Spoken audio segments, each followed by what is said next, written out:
हमने पढ़ा समुपदेशक 11 उसका 9। हे जवान, अपनी जवानी में आनंद कर और अपनी जवानी के दिनों में मगन रह, अपनी मनमानी कर और अपनी आंखों की दृष्टि के अनुसार चल, परंतु यह जान रख कि इन सब बातों के विषय परमेश्वर तेरा न्याय करेगा। तो परमेश्वर ने तो बता दिया है। वैलेंटाइन डे लोग मना रहे हैं, खूब मनाइएगा, लेकिन ध्यान रखिएगा कि वैलेंटाइन डे है किनका? वैलेंटाइन डे मेरा और आपका नहीं है, क्रिश्चियनों का नहीं है। क्योंकि वैलेंटाइन जो पादरी था, परमेश्वर ने सन 498 में 14 फरवरी 498 में पादरी जो वैलेंटाइन नाम था उनको परमेश्वर ने रोम में भेजा, जहां राजा क्लॉडियस था।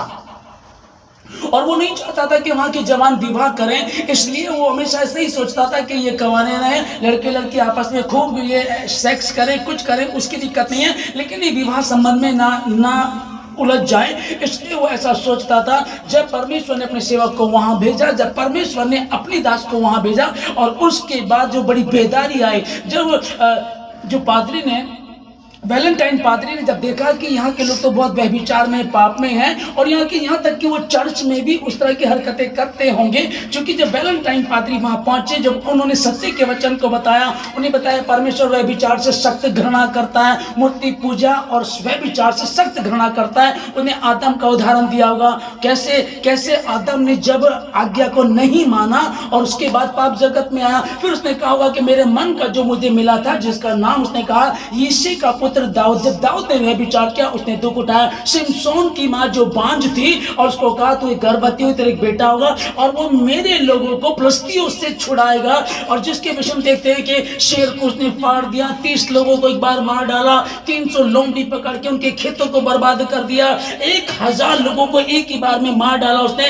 और बाद में जब 3 बार तक परमेश्वर उसको मौका दिया, जबकि वो उस दलीला स्त्री के चक्कर में फंस गया, लेकिन वो भूल गया मैं परमेश्वर का चुना हुआ हूं।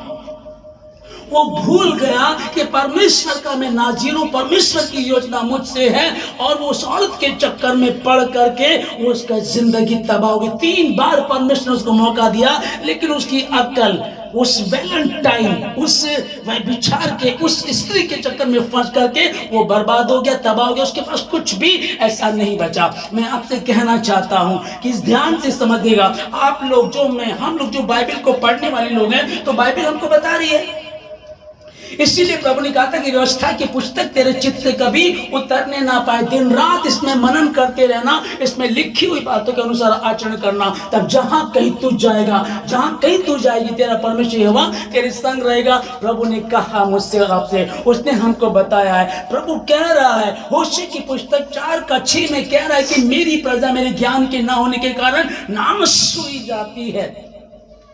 पर मेरी प्रजा, परमेश्वर के लोग समझ नहीं पाते। वैलेंटाइन डे मना रहे हैं, वैलेंटाइन डे मना रहे हैं, पता नहीं है कि वैलेंटाइन था कौन। वैलेंटाइन परमेश्वर का भेजा हुआ दूत था, परमेश्वर का सेवक था, जिसको इस सच्चाई को बताने के कारण कि व्यभिचार नहीं करना है, विवाह सब लोगों में आदर की बात समझी जाए। विवाह के विषय में परमेश्वर ने कहा विवाह का बिछोना पवित्र होना चाहिए, और वहां अपवित्रता थी। और वही परमेश्वर के वचन को जब वैलेंटाइन पादरी ने बताया, तो राजा क्लॉडियस ने, रोम के राजा क्लॉडियस ने 14 फरवरी 498 को उसको सजा दी, फांसी की सजा दी। उसके दुख में वो लोग इस दिन को मनाते हैं, और हमारे मसीह लड़के लड़की क्या कर रहे हैं? Happy Valentine day.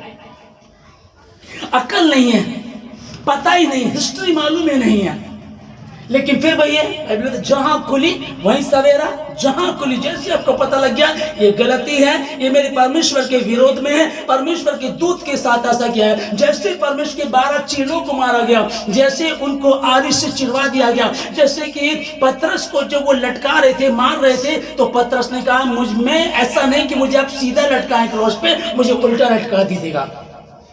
वो जानवरों की खाल लेते थे, उसमें उनको सिल दिया करते थे और धूप में डाल देते थे, ताकि जैसे जैसे धूप लगेगी और ये चमड़ा सिकुड़ता जाएगा और अंदर इसमें जो जिंदा परमेश्वर के सेवक हैं वो तड़प तड़प के मर जाएंगे। वैसे ही वैलेंटाइन पादरी जी के साथ भी हुआ। अब हम जाने कि हमको कितना इसको मनाना चाहिए, कितना नहीं मनाना चाहिए। और परमेश्वर, मैं वही कहना चाहता हूं लोगों को, लव इज गॉड नहीं होता, गॉड इज लव होता है।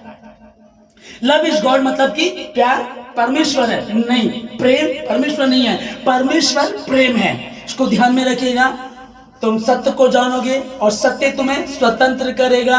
मैं यही कहना चाहूंगा कि प्लीज वक्त रहते मान जाइएगा। यूसुफ के कैरेक्टर को देखिएगा, यूसुफ से सीखिएगा कि यूसुफ मानसिक रूप से बेचारा परेशान था। सगे भाइयों ने पहले मारने की सोची, फिर गुलामी में बेच दिया, फिर एक औरत पे इल्जाम लगाया और उसने क्या किया, उस औरत के साथ उसने सोना नहीं चाहा। डिप्रेशन में था, अकेला था, खूबसूरत थी, पोती पर की पत्नी जवान थी, खूबसूरत थी, लेकिन ये उसके साथ सोना नहीं चाहता था और वहां से भागा और उसकी सजा को क्या मिली, इसको जेल में डाल दिया गया। लेकिन आगे बड़ी प्लानिंग परमेश्वर की इसके जीवन से थी। जिस वचन को हमने पढ़ा, सबोपदेश 11 का जो 9 पढ़ा, हे जवान अपनी जवानी में आनंद कर और अपनी मनमानी कर, अपनी जवानी के दिनों में मगन रह, अपनी आंखों की दृष्टि के अनुसार चल, परंतु याद रख इनके बाद परमेश्वर तरह न्याय करेगा। जब न्याय हुआ तो देखिए, जहाँ एक तरफ शिमशोन को लीजिएगा, जब वो व्यभिचार में फंसा रहा, जब न्याय हुआ तो न्याय होने के बाद क्या हुआ, उसकी आंखें फोड़ दी गई और वो नष्ट हो गया, मर गया, खत्म, उसका अस्तित्व खत्म हो गया। हम शिमशोन को किस तरह याद करते हैं, दलीला के चक्कर में फंसा था। और दूसरी तरफ हम देखें यूसुफ को, जब यूसुफ के बारे में हम सुनते हैं, यूसुफ के बारे में हम देखते हैं तो कितनी खूबसूरत बात लगती है। डिप्रेशन में था, भाइयों ने बेच दिया, जेल में गया, लेकिन परमेश्वर उसको उस देश का जहां वो गुलाम बना करके ले जाया गया था, उसी देश का परमेश्वर उसको दूसरे नंबर का प्रधानमंत्री बना दिया। पत्नी मिली, 2 बच्चे हुए, उस देश का प्रधानमंत्री बना दिया। अब फैसला आपके हाथों में है, आप क्या बनना चाहते हैं? आप शिमशोन बनना चाहते हैं या फिर आप यूसुफ बनना चाहते हैं? फैसला आपके हाथों में है। और ये पवित्र शास्त्र बाइबल आपको यूं ही मत समझ लीजिएगा। 200 रुपए की पुस्तक, ये सफेद पुस्तक और काले अक्षर को आप यूं ही मत समझ लीजिएगा, क्योंकि ये परमेश्वर का जीवित वचन है। क्योंकि आदि में वचन था, वचन परमेश्वर के साथ था और वचन ही परमेश्वर था। और यीशु मसीह जब 2025 वर्ष पूर्व दुनिया में आया, मारा गया, गाड़ा गया, तीसरे दिन मुर्दों में से जी उठा और वो स्वर्ग चला गया और हमारे पास क्या छोड़ करके गया, यही वचन। इसको पढ़ो, इसको समझो, इसके अनुसार चलो, परमेश्वर से बुद्धि मांगो, समझ मांगो और कहो कि प्रभु मेरे जीवन से तेरी महिमा हो।